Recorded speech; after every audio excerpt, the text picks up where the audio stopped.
Good morning and greetings from Stockholm. Welcome to the 8th edition of India-Sweden Innovation Day.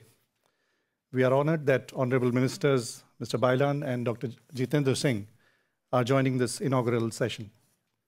I would like to thank Dr. Renu Swarup, Secretary to Departments of Science and Technology and Biotechnology, Ms. Daria Isaacson, Director General of Vinnova, as also Ambassador Klas Mollin for joining this session. We are finally witnessing successes in the fight against the global pandemic through vaccines and diagnostics. This has been driven by the speed of scientific research and innovation and the close collaboration of researchers with entrepreneurs and government agencies. Last week, India crossed an historic landmark, that of 1 billion vaccine doses administered in just 9 months. Among other things, it is a testimony to India's innovation and ability to manufacture at scale. The large Indian economy is bouncing back strongly and registered a growth of 20% in the first quarter of 2021-22. As economic growth returns, the battle against global warming also resumes in earnest. Accelerating an inclusive green transition is the key. This requires innovative, sustainable solutions for cleaner technologies, circular economy, smart grids, AI and digitalization, and life sciences and health tech. These are also the areas of our ongoing collaboration and partnerships between India and Sweden. Sweden continues to be ranked number 2 on global innovation indices among the top 2, and is a leading economy on competitiveness and sustainability. India, too, is rapidly improving on all these measures. Innovation, research, clean technologies, therefore, form an important basis of our partnership.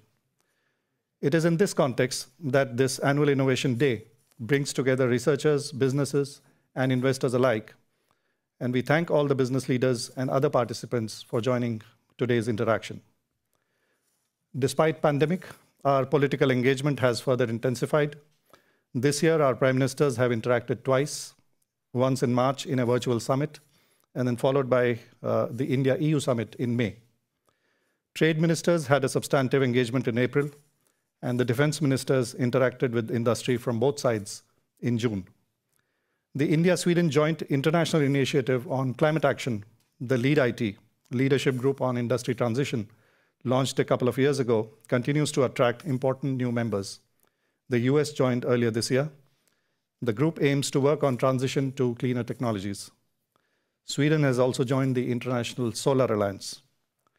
Joint calls for co-funding industrial R&D projects have been announced by both countries in areas such as smart grids, smart cities, Internet of Things, and digitalization.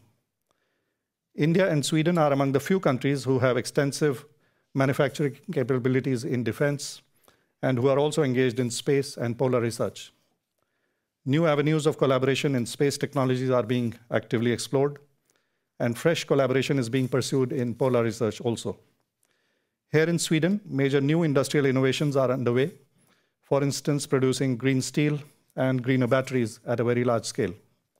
In India, too, extensive reforms are catalyzing startups and innovation. Despite pandemic, the number of unicorns emerging from India is multiplying. Drones are delivering vaccines. Space tech companies are testing 3D printed rocket engines. World's first DNA vaccine for COVID-19 has been developed and approved in India.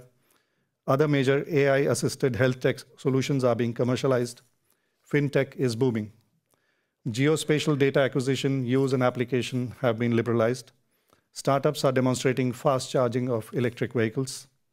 An Indian startup that has developed low-cost portable technology converting agriculture waste biomass into usable fuel while reducing pollution has just been recognized for the Earthshot Prize. Many such innovators and startups are supported by government agencies, including, for instance, the Department of Science and Technology and Biotechnology.